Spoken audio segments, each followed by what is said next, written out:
Hello guys, for today's video po ay mag-upgrade tayo ng laptop. Ang model nito guys is Lenovo V14 IWL. Unscrew lang natin ang mga screws nito guys, no? Then alisin natin ang cover.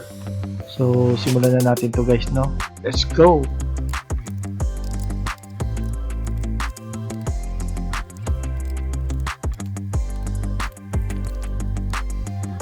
So gagamit lang tayo ng plastic ply tool, no?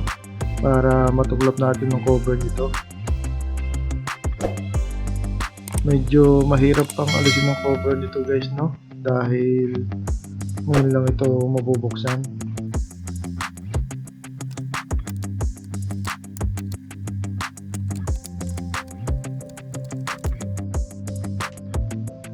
So mayroon pala itong slot for M2 guys, no? So ang gagawin natin dito guys is yung M2, dito natin nilalagay yung OS natin.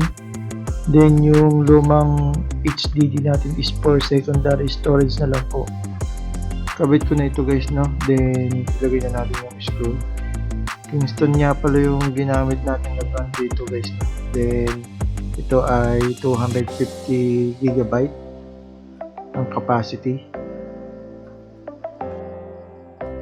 Best upgrade talaga to guys, no, sa ating PC or laptop kasi less yung booting time niya and mabilis yung response ng mga applications natin. So ayan guys, no, ibalik na natin ang cover nito at saka yung mga screws. Kung nagustuhan niyo ang video nito guys, no, please like and subscribe nyo na ang channel ko para marami pa akong magawang video katulad nito. Salamat!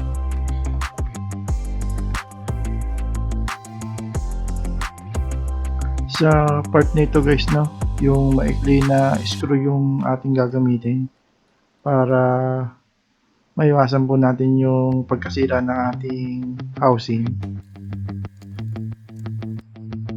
Then dito po sa part na ito yung mahaba na screw,